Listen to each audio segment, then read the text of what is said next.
Hi guys, welcome back to the Armageddon Reviews channel and welcome back to the 2023 Honda Civic Type R. Now, it's been 1 week since, actually has it been two? Maybe 2 weeks since I collected this car, and I don't feel like many YouTubers out there have done a POV night drive in this car yet. So that is exactly what we're doing today. But first off, let's give a mileage update. I am actually fully broken in, so I've done about 616 miles, but my next video will be acceleration runs in this car. Make sure to subscribe and stay tuned for that. Anyway, first off, let's do a quick exterior walk around this car, starting off with the engine. Now, this car used the same K20 C1 as the FK8, but it has 10 extra brake horsepower and now 420 Newton meters of torque. So you're now up to about 325 brake horsepower. And that is only for Japanese and European markets. If you live outside that country and continent, then your car, your FL5, will have about 316 brake horsepower. Unfortunately, I think it's due to fuel reasons. Now, this engine has 3 upgrades as opposed to the FK8 engine, and one of them is you have this car has 3 upgrades in terms of performance in comparison to the FK8, and one of them is that your exhaust is straighter, so it allows 13% more airflow. You also have a 48% larger opening at the front to allow air to get in, as the FK8 had overheating issues, which I'm sure you guys are all aware of. And also the car has a bigger turbo. But yeah, just one more look at the engine. The engine bay is pretty nice up in the front, I've got to admit, and the engine cover is actually bolted on. It's not some tacky piece of plastic that is plopped on like a BMW or Golf or any other VAG car. But the front end, now you guys I'm sure you'll all agree, I used to own a 10th gen Honda Civic, and when I first saw this car come out, the regular version anyway, I thought it was a little bit lackluster and pretty shit, let's just say, put it that way. But in person, oh god, it's gorgeous. I've got to admit, it's gorgeous. Now, you got these massive flared arches, just great amounts of airflow. You could see some holes up in here, some vents here to cool the brakes, the spoiler to give negative lift, the big Michelin PS4 tires, which I've heard are about 300-400 pounds to replace. So I've got to, take it easy sometimes. Have fun, but take it easy. You've got your big side skirts as well, and they pick up rocks like a mother trucker, put it that way, like a mother trucker.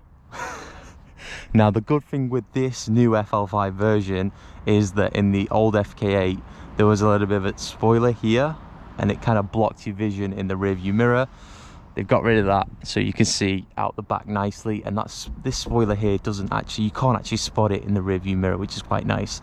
Same amount of boot space as you do in the FK8, I believe. I'm not too sure. Possibly it looks exactly the same. It actually looks identical. Anyway, no one cares about the boot. No one cares about the boot. Yeah, I quite like the exterior of this car. Massive fuel cap. It's huge. It's huge. I would say that's about 6-inch fuel cap right there. It's massive. But I'm so glad I got this car in black. There's a couple of colour choices with the FL5. So you got Championship White, Boost Blue, Rally Red, Crystal Black, and Sonic Grey Pearl. Now, I haven't seen a Sonic Grey Pearl in the UK at the moment. In fact, I haven't seen any other colours in person, but I feel like that Sonic Grey Pearl is a bit of a dark horse. Let's talk about weight, because that's quite an important topic with Honda Civic Type Rs, Civics in general actually, and it's about 24 kilograms heavier than your FK8. It's 100 kilograms lighter than the 11th generation Civic, which is the hybrid version. And in terms of dimensions, it's 80 millimeters wider than the regular 11th generation Civic and 9 millimeters lower to the ground. So it's big. The 11th generation Civic is quite big already. This one is a lot wider. Do love the wheels, do love the brake setup. Fun feature with this FL5 is that when you lock the car, the ignition's on, never mind, the mirrors go in, the mirrors fold in automatically. Now this was quite an annoying feature in the FK8 and the 10th generations, as you had to hold down the lock button. Now it just does it automatically, which is super dope. Anyway, I feel like we've spoken a lot about the exterior of this car. Let's jump into the interior. Let's check out the rear seats. Now first up, it's got fake suede and red carpeting, and there is no third seat in the middle. Now it's just replaced with cup holders, which I am more than happy with Honda doing. But yeah, there's a lot of space in the back of there, and if anyone complains, they're just making up a bunch of crap. Let's talk about the main bit of this car now, and that is the interior. As you can see, this car does have red carpeting as standard, and I do have the Honda Civic red carpets in the back of the boot. I've replaced it with rubber ones so they don't get dirty. It is so easy to get those carpets dirty in this car, and as standard, the door cards do come with this red LED. It's not an option in this car, so if you are looking to spend about £1,000 on the illumination pack, just bear in mind these come as standard, but I would highly recommend speccing that option. Anyway, let's jump in. Here we have it, the interior, and it's a nice place to be. The seats are the best part of this car. It's so comfortable, and you've got your Alcantara steering wheel. This is going to get dirty after about 30,000 miles. You've got your aluminium gear knob with your short shifter, slots right into gear right there. Oh, it's gorgeous. Big infotainment system, Honda horn. cringe. You've got your drive mode, sport, comfort and individual, and your R mode as well, that you can see right there. Quite nice. Individual is very configurable, so you have a bunch of settings: engine, steering, suspension, engine sound. Now I'm looking to actually unplug this because it's really intrusive in R mode. You've got your rev match and your gauges. Cool stuff, all cool stuff. I have to mention, coming from a 10th generation 2018 Honda Civic, this car, the interior has massively changed, and it's for the good. The interior quality is a massive step up. I'm sure you remember the infotainment system in the 10th generations were just like slanted upwards. They were quite nice, but the 2018 version didn't have a volume knob. They fixed that for the 2020, and now the infotainment system is slotted right there, right in front of your eye line. But yeah, I do like it. The Type R versions do get fake suede right here. Is this Alcantara or fake suede? I don't know, for the shift boot. But just in general, the Type R versions are just gorgeous. And I'm sure the hybrid versions do get wireless charging as well.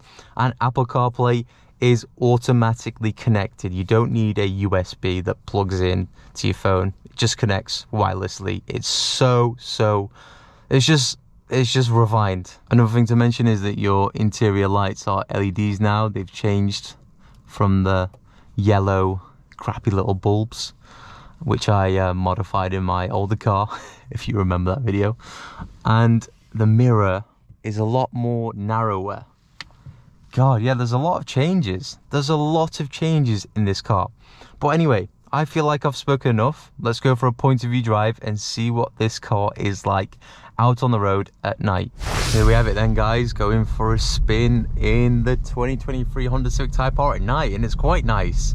Now, one thing I didn't mention was that Dottie Sue on Instagram told me about that feature, about changing the colour of your Type R, so big shout out to him if he's watching. Thank you, he's an absolute legend. enjoying ownership. It's amazing. There's a Type R owners group that are super supportive, and they're quite nice at times. Yeah, man, this is amazing. I definitely want to see a different coloured Type R. I want to see the Boost Blue one and the Championship White, and most definitely the Sonic Grey Pearl, because that one is 100% a dark horse colour. It is so nice. I bet it's so nice in person, and I think it's massively underrated. What are we talking about fuel economy? So yeah, 25.5 miles per gallon. Pretty awful. Pretty awful, I must say. It's shocking, but you know what? We're actually fully bedded in, so that should be getting better over these next few weeks. The telemetry system is hands down the best piece of kit on this car. And what we're going to do now is, as we are entering national speed limit, we'll pop it down a few gears, or one gear. Now it does have that adaptive sound control bit, and it's so goddamn annoying. I'm going to definitely disable that in the coming future. Holy schmoly. This is quick, boys. This is quick, I'm telling you. Now, watch my throttle gauge right there. Put that on the G meter. I'm not even like full throttle. It's not even 50%. Watch. Let's go from 30 to 60. Let's go.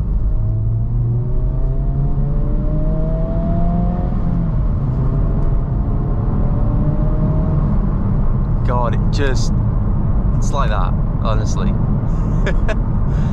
Now, I'm not gonna go full throttle. I'm gonna leave that for another video. Guys, there is one feature that frustrates me to the top though, and that is one of the Honda sensing features, in particular the lane departure warning, because every time you close and open the car, that feature turns itself on. And look, it didn't work that time, never mind. But it's so annoying. It is so annoying. You have to turn it off every time you get in the car, otherwise it's gonna, you know, cause havoc on your journey, especially long journeys. This Type R though, it grips, especially in R mode. The steering gets really tight. Now it's stiffer than the FK8 already. Yeah man, she pulls, dude. Imagine this with a tune. Imagine with a tuned intercooler, PRL intake, exhaust. Now realistically, the exhaust apparently is straighter. I haven't looked underneath. It should be easier to fit an exhaust on, right? Just exhaust hangers off, bolts, and bolts off and on, right? Should be quite simple. We'll figure it out when we get to that stage. But 100%. Disabling that adaptive sound control, although it does sound alright, disabling that and getting rid of this stock exhaust because it's too quiet, that is 100% on the cards, and it has to happen.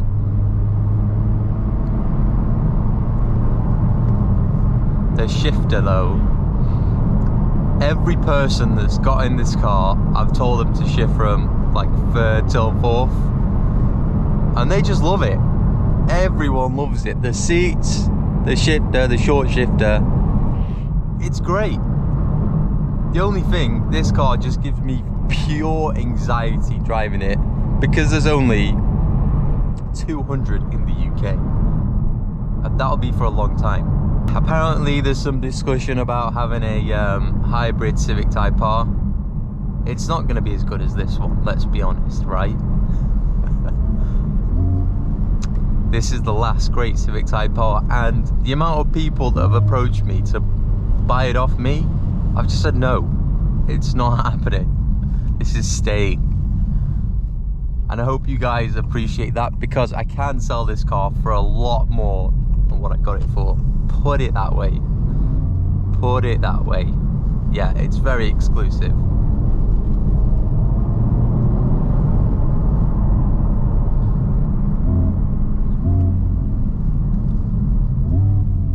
Anyway guys, thanks for watching. I'm gonna end it off there because it's 10:15 and I've got work tomorrow, so better go sleep. Oh, actually, let's talk about, I haven't talked about storage in this car. I haven't spoke about that. It's actually pretty decent. Cup holders are big. And yeah, center storage that fits all my diabetes equipment, which is handy, really handy. Anyway, thanks for watching, and I will catch you in the next video, which will be acceleration ones in the 2023 Honda Civic Type R. Peace out.